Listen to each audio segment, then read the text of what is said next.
Students, आज के class में हम वैद्युत फ्लक्स के बारे में डिस्कस करेंगे। तो वैद्युत फ्लक्स क्या होता है? तो आप यहाँ पर बोर्ड में परिभाषा देख सकते हैं कि वैद्युत फ्लक्स किसे कहते हैं? किसी पृष्ठ से लंबवत गुजरने वाले विद्युत क्षेत्र रेखाओं की संख्या को वैद्युत फ्लक्स कहते हैं। किसी पृष्ठ से लंबवत, यहाँ पर एक वर्ड है लंबवत, गुजरने वाले विद्युत क्षेत्र रेखाओं की संख्या को वैद्युत फ्लक्स कहते हैं। अगर गणितीय रूप से बात करें तो विद्युत क्षेत्र की तीव्रता और क्षेत्रफल सदिश के डॉट गुणनफल को वैद्युत फ्लक्स कहते हैं और वैद्युत फ्लक्स को फाई से सूचित किया जाता है। अब देखिए कैसे गणितीय, यानी कि अगर गणितीय रूप को लिखा जाए तो लिख सकते हैं हम लोग अर्थात वैद्युत फ्लक्स, यानी वैद्युत फ्लक्स को फाई से सूचित किया जाता है। तो फाई बराबर हो जाएगा E और डॉट हो जाएगा A, यानी विद्युत क्षेत्र की तीव्रता तथा क्षेत्रफल सदिश के डॉट गुणनफल को वैद्युत फ्लक्स कहते हैं। गणितीय रूप से बात करें तो विद्युत क्षेत्र की तीव्रता E को कहते हैं विद्युत क्षेत्र की तीव्रता और क्षेत्रफल, एक का मतलब क्षेत्रफल सदिश के डॉट गुणनफल को वैद्युत फ्लक्स कहते हैं, यानी फाई इक्वल टू हो जाएगा E डॉट A। और अगर हम लोग ऐसे परिभाषा बात करें फिजिकल रूप में तो कहा जाएगा कि किसी पृष्ठ से लंबवत गुजरने वाले विद्युत क्षेत्र रेखाओं की संख्या को वैद्युत फ्लक्स कहते हैं। और वैद्युत फ्लक्स को कैसे निकालेंगे तो उसका सूत्र क्या है? तो गणितीय रूप से हम लोग निकाल सकते हैं। उसका सूत्र होता है phi equal to E dot A होता है, vector E dot vector A। अब यहाँ पर A वेक्टर है, यानी क्षेत्रफल एक वेक्टर के रूप में लिखा जा रहा है, यानी सदिश रूप में लिखा जा रहा है। जबकि अभी तक हम लोगों ने क्या पढ़ा है कि क्षेत्रफल एक अदिश राशि होता है, यानी जिसमें दिशा नहीं होता है। लेकिन यहाँ पर हम लोग देखते हैं कि क्षेत्रफल क्या है? एक अदिश राशि नहीं बल्कि एक सदिश राशि होता है, यानी क्षेत्रफल में भी परिमाण होता है और दिशा भी होता है। परिमाण और दिशा दोनों क्षेत्रफल में होता है। देखिए इसलिए क्योंकि यहाँ पर अगर हम लोग ऐसे ही अगर कहीं पर का क्षेत्रफल निकाल रहे हैं, कोई अगर रोड है या कोई अगर जगह है और वहां पर क्षेत्रफल निकालने के लिए कहा जाता है तो क्षेत्रफल बराबर होता है लंबाई गुने चौड़ाई। तो वहां पर हम लोग उसका परिमाण निकालते हैं। दिशा के बारे में हमें ना तो जरूरत पड़ती है और ना ही हम दिशा को निकालते हैं। लेकिन यहाँ पर जब हम लोग वैद्युत फ्लक्स पढ़ते हैं तो यहाँ पर क्षेत्रफल की दिशा का महत्व है। दिशा के बदलने से फ्लक्स का मान बदल जाता है। तो और ऐसी चीजें जिसके दिशा के बदलने से दूसरे चीजों को उसका प्रभाव बदल जाता है तो ऐसी चीजों को कहा जाता है सदिश राशि। और वैसी चीजें जिसके दिशा को बदलने से दूसरे चीजों पर इसका कोई प्रभाव नहीं पड़ता है तो ऐसी चीजों को, ऐसे राशि को कहा जाता है अदिश राशि कहते हैं। जैसे देखिए यहाँ पर अगर आपको बताते हैं अगर कोई यहाँ पर कोई अगर बक्सा रखा हुआ है और बक्सा पे इधर से अगर बल लगाया जाता है तो इधर से अगर बल लगाएंगे तो इस बल का प्रभाव क्या होगा कि वस्तु इस तरफ चलने लगेगी, ठीक है। और अब अगर बल की दिशा को बदल दिया जाए, बदल करके अगर बल को इधर से लगाया जाए तो ये बक्सा इधर चलने लगेगा। यानी बल की दिशा को जैसे ही हम लोग बदल देते हैं तो इसका प्रभाव क्या होता है कि वस्तु के गति की दिशा भी क्या होती है? बदल जाती है। वस्तु के चलने की दिशा भी बदल जाता है, यानी कि बल की दिशा का प्रभाव दूसरे चीजों पर पड़ता है। इसलिए बल एक ऐसी राशि होती है कि बल एक सदिश राशि होती है, यानी इसमें परिमाण और दिशा दोनों होता है। अब अगर हम लोग यहाँ से यहाँ तक के इसके लंबाई के बारे में बात करते हैं तो अगर लंबाई को यहाँ से यहाँ अगर आप मापते हैं तो यहाँ से इधर मापते हैं या फिर आप लंबाई को इधर से इधर मापते हैं, इस दिशा से इस दिशा में या इस दिशा से इस दिशा में अगर मापते हैं तो इससे किसी दूसरे चीज पर कोई प्रभाव नहीं पड़ता है, यानी इसका कोई इफेक्ट दूसरे चीजों पर नहीं पड़ता है। तो यहाँ पर हम लोग देखते हैं कि लंबाई क्या होती है कि लंबाई एक अदिश राशि होता है जिसमें सिर्फ परिमाण होता है, दिशा नहीं होता है। तो इस तरीके से अगर किसी कोई ऐसी राशि है जिसका अगर दिशा बदलने से दूसरे चीजों पर इसका प्रभाव बदल जाता है तो ऐसी राशि को हम लोग कहते हैं सदिश राशि, यानी जिसमें परिमाण और दिशा दोनों होता है। लेकिन वैसी राशि जिसके दिशा को बदलने से दूसरे चीजों पे इसका प्रभाव नहीं पड़ता है तो ऐसी राशि को कहा जाता है अदिश राशि। तो यहाँ पर जो क्षेत्रफल होता है वो एक सदिश राशि होता है, यानी इसके दिशा के बदलने से जो विद्युत फ्लक्स पर इसका प्रभाव पड़ता है, विद्युत फ्लक्स का मान भी बदल जाता है। इसलिए क्षेत्रफल एक कैसी राशि होती है, तो क्षेत्रफल एक सदिश राशि होती है, यानी जिसमें परिमाण और दिशा दोनों होता है। लेकिन आमतौर पर हम लोग जो क्षेत्रफल निकालते हैं तो वहां हमें दिशा की जरूरत पड़ती नहीं है और इसलिए हम लोग वहां पे सिर्फ उसका परिमाण निकाल के छोड़ देते हैं, दिशा के बारे में कोई बात नहीं की जाती और वहां पर क्षेत्रफल को एक अदिश राशि के रूप में ले लिया जाता है। तो देखिए अब क्षेत्रफल का दिशा किधर लिया जाएगा उसके बारे में हम आपको बताते हैं। क्षेत्रफल का दिशा कैसे लिया जाएगा, अगर कोई पृष्ठ दिया हुआ है तो क्षेत्रफल का दिशा कैसे लेंगे। तो देखिए सबसे पहले आपको बताते हैं कि अगर कोई पहला तो केस ये है कि अगर कोई 2 डायमेंशनल पृष्ठ है, कैसा पृष्ठ है, तो 2 डायमेंशनल पृष्ठ है, इसी को हम लोग कहेंगे खुला पृष्ठ, इसी को कहा जाता है खुला पृष्ठ। 2 डायमेंशनल पृष्ठ है, जैसे कि देखिए अगर ये है तो इसे कहेंगे हम लोग 2 डायमेंशनल पृष्ठ कहलाएगा, सतह कहलाएगा, खुला सतह इसे कहेंगे। एक होता है बंद सतह, उसके बारे में भी बताएंगे आपको। तो अगर कोई इस तरह का सतह है और इसमें आपको अब इसका अगर हम क्षेत्रफल का बात करें तो ये अगर इसका लंबाई है और b इसका अगर चौड़ाई है तो इसका क्षेत्रफल क्या हो जाएगा, इसका क्षेत्रफल हो जाएगा l इंटू बी हो जाएगा, लंबाई में चौड़ाई क्षेत्रफल होता है। अब अगर दिशा की बात करें तो दिशा इस पर यानी कि इस पृष्ठ पर दिशा कैसे लेंगे, तो हमेशा दिशा यानी अगर 2 डायमेंशनल पृष्ठ है, 2D पृष्ठ है या फिर खुला हुआ पृष्ठ है तो ऐसे पृष्ठ पर दिशा जो लिया जाएगा क्षेत्रफल का वो हमेशा पृष्ठ पर लंबवत लिया जाता है। कैसे लिया जाएगा, लंबवत यानी 90 डिग्री के एंगल पर। तो कोई भी बिंदु आप यहाँ पे ले सकते हैं, मान लेते हैं हम यहाँ पे बिंदु लिया तो यहाँ से क्षेत्रफल का दिशा किधर लेंगे, लंबवत। लंबवत का मतलब ऐसे लिया जाएगा, ये हो गया क्षेत्रफल का दिशा। अब देखिए इधर भी लिया जा सकता है और यहाँ से इधर भी लिया जा सकता है, यहाँ से इस तरफ भी लिया जा सकता है, यानी कि 2 दिशा में क्षेत्रफल लिया जा सकता है, क्षेत्रफल का दिशा लिया जा सकता है। अगर कोई खुला हुआ पृष्ठ है तो उस पृष्ठ से 2 दिशा में लिया जा सकता है, एक इधर लिया जा सकता है, अगर यहाँ पर है तो यहाँ से आप ऐसे ले सकते हैं, ऐसे, या फिर इधर भी ले सकते हैं। अब आप कहिएगा सर कैसे, तो आप दोनों में से कौन से हम लेंगे जब हम प्रॉब्लम बनाएंगे या फिर कोई चीज का डेरिवेशन व्यंजक निकाल रहे होंगे। तो देखिए किसी भी प्रॉब्लम में या फिर किसी भी चीज का अगर आप व्यंजक निकाल रहे हैं तो वहां आप शुरू में अगर आपने इस दिशा को पृष्ठ की क्षेत्रफल का दिशा अगर आपने इस ओर ले लिया है तो आप पूरे प्रॉब्लम में इसी दिशा को लेके चलना पड़ेगा, पूरे व्यंजक में इसी दिशा को लेके चलना पड़ेगा, आप बदल नहीं सकते हैं। और अगर आपने शुरू में इस दिशा को ले लिया, इस ओर की दिशा को ले लिया तो फिर उस पूरे प्रॉब्लम में, उस पूरे व्यंजक में आपको इसी को लेके चलना पड़ेगा, फिर आप उसे बदल नहीं सकते हैं। बस ये है बात। यहाँ पर आप कोई भी ले सकते हैं, आप आजाद हैं, ये भी ले सकते हैं या भी ये भी ले सकते हैं, लेकिन आपने जो शुरू में ले लिया उसी को लेके पूरे प्रॉब्लम को सॉल्व करना पड़ेगा, पूरे व्यंजक को निकालना पड़ेगा। ठीक है, तो ये तो हो गया आपको किस में हो गया, खुले पृष्ठ में हो गया, खुला पृष्ठ 2 डायमेंशनल पृष्ठ में। तो 2 डायमेंशनल पृष्ठ में क्षेत्रफल का दिशा 2 तरफ होता है और आप कोई भी एक लेकर के प्रॉब्लम बना सकते हैं, व्यंजक निकाल सकते हैं किसी भी चीज का, यानी इस तरफ भी होता है और इस तरफ भी आप ले सकते हैं। ठीक है, इसी तरीके से आप अगर ऐसे पृष्ठ है तो यहाँ से आप ऊपर की दिशा में ऐसे भी ले सकते हैं और नीचे की दिशा में भी ले सकते हैं। अब हम लोग बात करते हैं कि 3 डायमेंशनल अगर पृष्ठ है, 3 डायमेंशनल पृष्ठ है,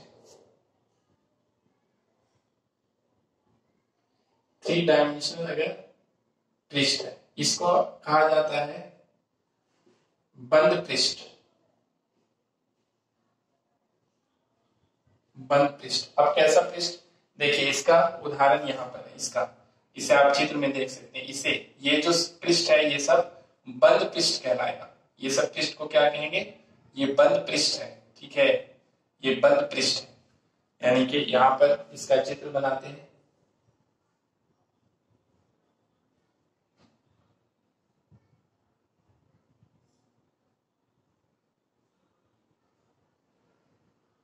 ये बन गया, देखिए।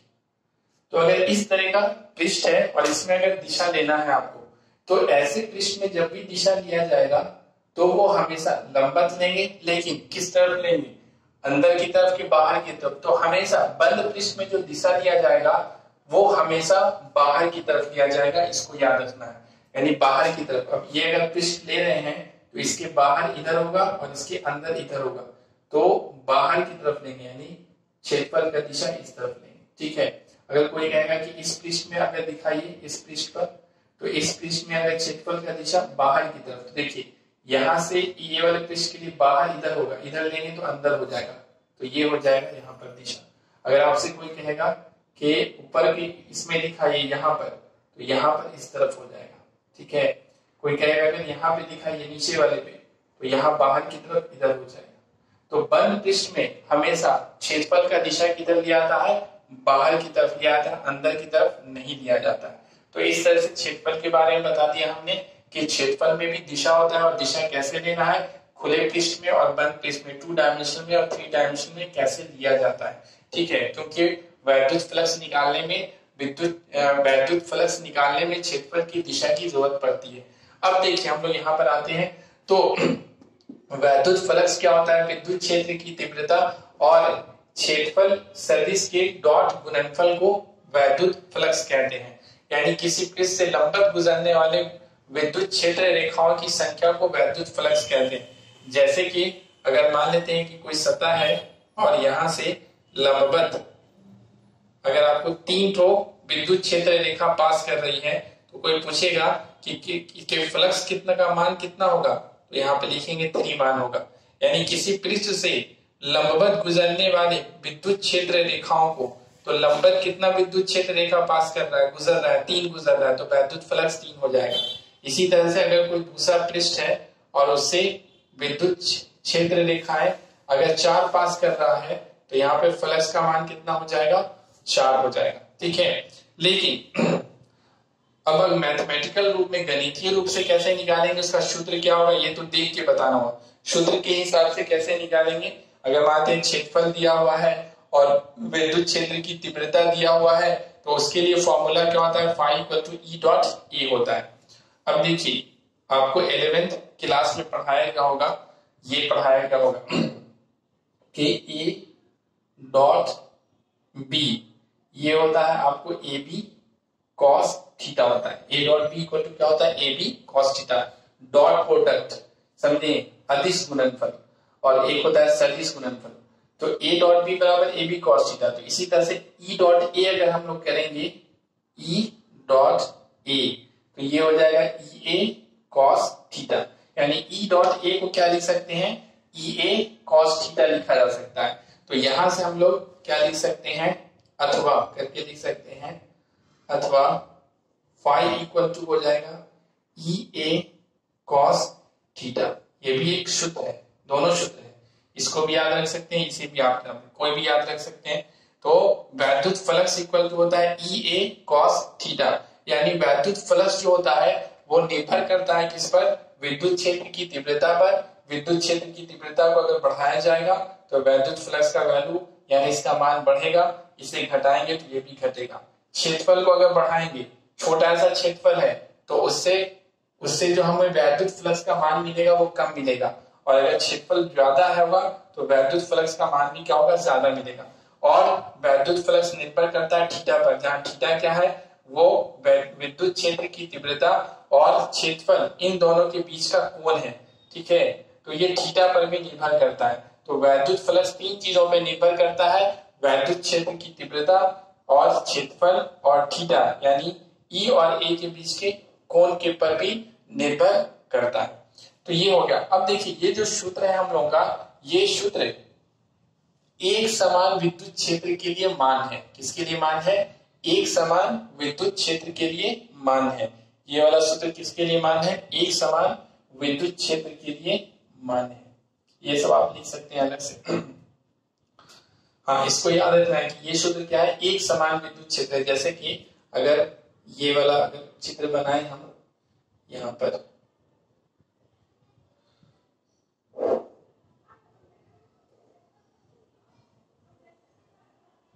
देखिए यहां पर अगर कोई पृष्ठ है और इसका क्षेत्रफल का जो दिशा है वो इस तरफ हम लोग ले लिए, ये हो गया इधर, ठीक है। और इसमें से जो विद्युत क्षेत्र रेखा पास कर रही है वो सीधे नहीं होकर के अगर ऐसे पास कर रही है, यहाँ पे ऐसे, ठीक है, तो ये हो जाएगा थीटा। तो ई ए और यहाँ पर हो गया थीटा, हो गया इस तरीके से। तो यहाँ पे आप देख सकते हैं कि थीटा क्या है? ई और ए के बीच का यहाँ पर क्या है? ये कोण है, ठीक है। तो ये जो सूत्र है हम लोग का वो कैसे विद्युत क्षेत्र के लिए है? एक समान विद्युत क्षेत्र के लिए, यानी यहाँ पे जो विद्युत क्षेत्र की रेखा पास कर रही है वो सब एक समान विद्युत क्षेत्र से के लिए है। एक समान है, एक समान यहाँ से है, बिल्कुल सब जगह। यहाँ से भी अगर कोई रेखा पास किया, यहाँ से भी, तो सबके ई का मान क्या है? समान है।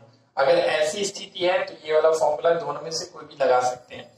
लेकिन अगर असमान विद्युत क्षेत्र है, असमान है, यानी कि यहाँ पर ई का मान अलग है, यहाँ पे अलग है, यहाँ पे अलग है, तो अगर ऐसी स्थिति है तो उसके लिए क्या करेंगे हम लोग? तो उसके लिए क्या किया जाएगा? तो उसके लिए क्या करेंगे कि सबसे पहले एक छोटा ऐसा क्षेत्रफल लेंगे, छोटा ऐसा क्षेत्रफल। ये बहुत इंपॉर्टेंट बात बता रहे हैं कि अगर असमान विद्युत क्षेत्र है तो एक छोटा ऐसा क्षेत्रफल लेंगे, ठीक है। इस छोटे ऐसे क्षेत्रफल को सूचित करेंगे किससे? डी ए से। समझे? फिजिक्स में छोटे ऐसे क्षेत्रफल को किससे सूचित किया जाता है? D A. ए हो गया पूरा क्षेत्रफल, और बहुत छोटा ऐसा क्षेत्रफल, बहुत छोटा क्षेत्रफल, तो उसको सूचित किया जाता है किससे? डी ए से, बहुत छोटा क्षेत्रफल। तो अगर क्षेत्रफल बहुत छोटा है तो फ्लक्स का मान भी क्या मिलेगा? बहुत छोटा मिलेगा। तो उस छोटे फ्लक्स के को सूचित करेंगे किससे? डी फाई से। किससे सूचित करेंगे? डी फाई, ठीक है। तो डी फाई बराबर इस छोटे ऐसे क्षेत्रफल से जो वैद्युत फ्लक्स होगा वो डी फाई होगा। तो डी फाई बराबर हो जाएगा यहाँ के हिसाब से ई, और यहाँ के हिसाब से ई, और डॉट क्या हो जाएगा? डी ए हो जाएगा। ई डॉट डी ए हो जाएगा, ठीक है। समझना ये बात? ये हो गया ई डॉट डी ए।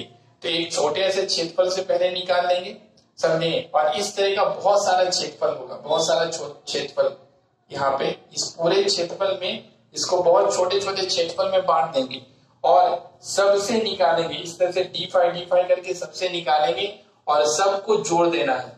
तो इन सब को जोड़ने के लिए क्या करेंगे?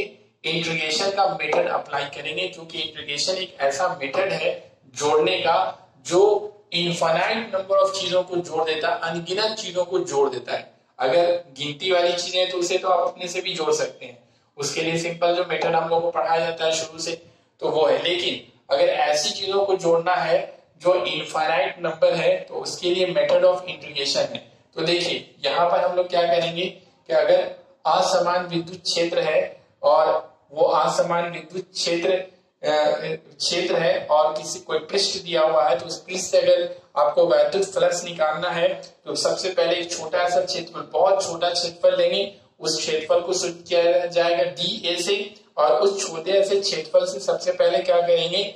फ्लक्स निकालेंगे। तो वो फ्लक्स भी बहुत छोटा ऐसा होगा, उसे सूचित किया जाएगा डी फाई से। तो डी फाई इक्वल टू हो जाएगा ई डॉट डी ए। अब उसके बाद क्या करेंगे? इस तरह का बहुत छोटा छोटा क्षेत्रफल होगा, सबसे निकालेंगे डी फाई, सबको जोड़ना है। तो उसके लिए हम लोग क्या करेंगे? एक से निकालेंगे और निकालने के बाद उसको इंटीग्रेट कर देंगे। तो integration is the method of summation. Integration जोड़ने का मेथड होता है।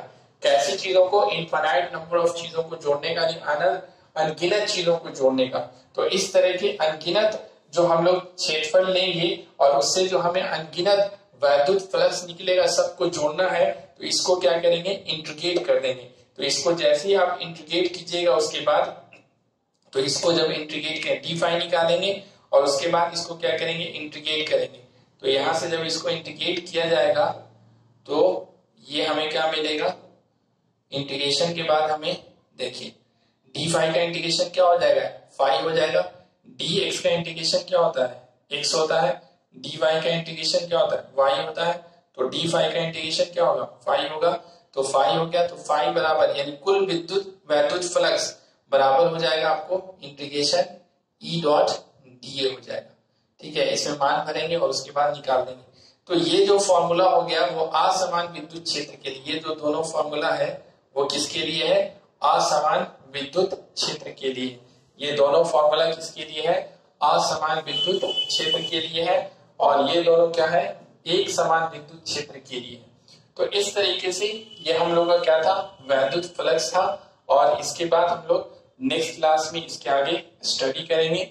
याद ये रखना है कि वैद्युत फ्लक्स का सूत्र होता है phi equal to E dot A होता है एक समान विद्युत क्षेत्र के लिए, और असमान के लिए डी फाई बराबर ई डॉट डी ए होता है। ठीक है, तो उम्मीद करते हैं आपको समझ में आया होगा। इससे रिलेटेड जितनी भी चीजें हैं वो आपको वीडियो की डिस्क्रिप्शन में लिखा हुआ मिलेगा, वहां से आप अपने कॉपी पे नोट कर सकते हैं। इसके बाद नेक्स्ट क्लास में हम लोग मिलेंगे। ओके।